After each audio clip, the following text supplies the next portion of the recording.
All right, guys. So today we're going to discuss the number one thing that keeps your offers getting rejected by the sellers. So, real estate investing is about putting in offers, doing deals. I want to put it in that similar terms with other people by solving their problems. That's how I look at it. I'm not looking at real estate as she's putting in offers and writing, but I'm looking at it as problem solving, solution based service as well. So for example, I want to sell my home. I'm putting it on the market. Hey guys, I want to sell my home. Why? I need to move, or I can't pay for it anymore. Can somebody help me remove this burden from me before I go into bankruptcy and get my home repossessed?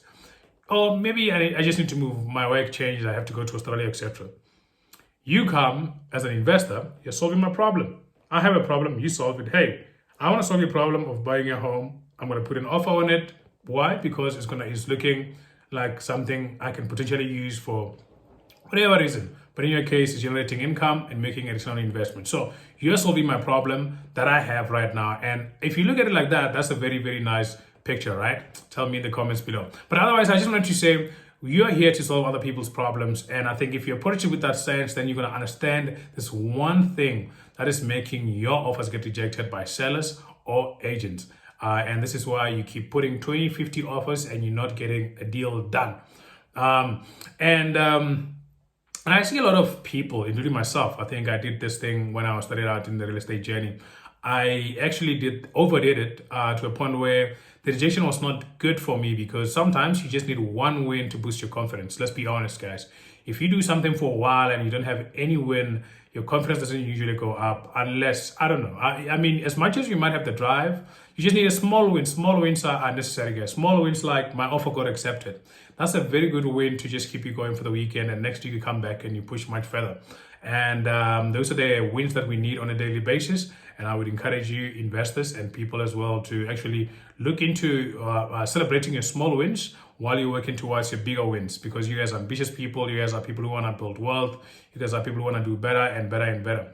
So the reason why people ignore your offers or reject your offers, to be honest, and then they feel offended sometimes. Sometimes the seller would say, "What do you think? I'm a joke," etc. I once got like a very long email with question marks as well.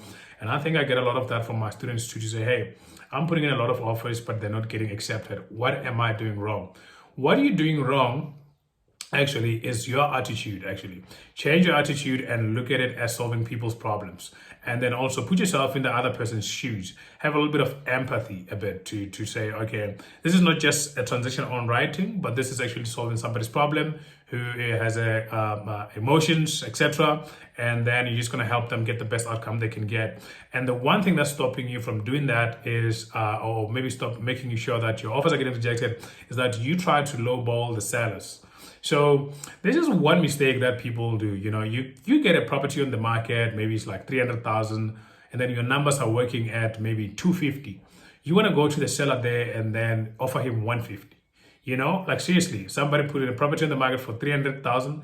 You are giving him 50% off the property that he has. Who knows, he has to pay for the bond, who knows, he has to pay for whatever, and who knows, he has to do other things as well, that he might have obligations on his side. Well, we don't know about that. I mean, obviously you're going to be looking at maybe properties on the market, how much they sell them for. Going to be looking at the research that tells you. The most important, you're going to be looking at your numbers as well, and then which I'll get into right now on how to use your numbers more effectively. But the problem is that if you go there with 50% off, don't expect that person not to become offended, and don't expect the agent as well to think that you're playing a joke if you're working through an agent. But if you're working directly through the seller, do not expect them to just take that and leave. So I would say that try to instead of talking too much, because there's also other people who believe in talking a lot. They would say, "Hey, I'm interested in the property. I want to talk and talk and talk for 2 months and talking and talking." No, put something in writing, but it must be decent enough for you to say, okay, this is based on specific fact as well.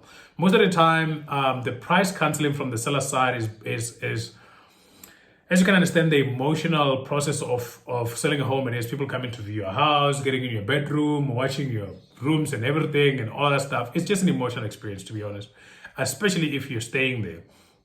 And also, if you're an investor selling, it's also based on maybe I want to sell this property 1, 2, 3, so I can invest in 3, 4, 5. You know what I mean? So you must also consider those things as well. So I would say that try to have a little bit of a session of doing your homework, running your numbers, and having all the facts that you have on your property side, and then negotiate based on the facts.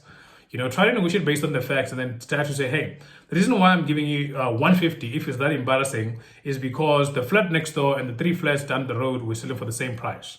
And then for me, not only this is overpriced, but also it's going to be tough for me to resell it and put it on the market again if I want to exit. That's number one. Number two might be because your numbers as well are working only at 150, and then just give them that as well to say, okay, I'm happy to show you my numbers. Take a screenshot and send it as well to the agent or to the seller to say, okay, here are my numbers. Be a little bit more transparent about that as well. And then they appreciate it most of the time. They think, okay, this person actually is trying, you're trying to be as transparent as possible and tell them like, look, if you don't take it, I wouldn't have a problem. I'm just saying, I'm not saying be,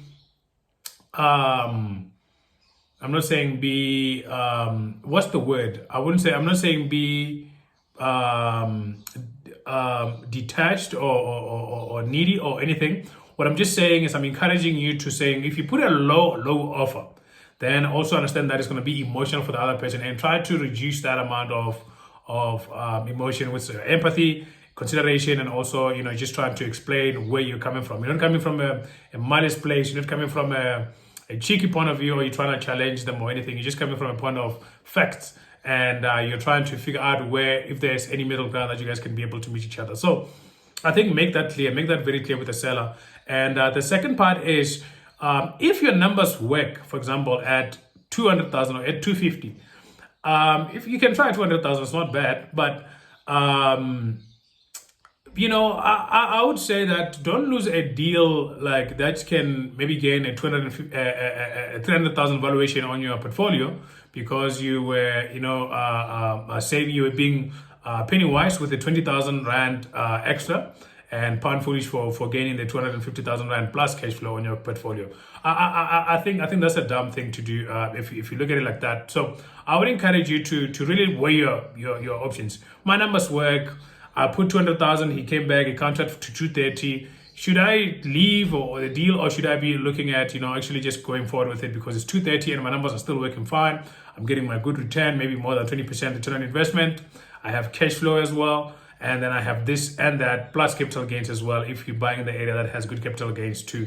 So I would say focus on your numbers and focusing on what's working out for you. So if you're getting the return that you want and you're also getting other benefits like maybe small equity in the deal, then I wouldn't say, you must just try to lowball the offer. Try to also understand that they also want to get something out of it too. So try to make mutually beneficial deals. So in short, the one thing that is making your offers get rejected is because you're not being a deal maker.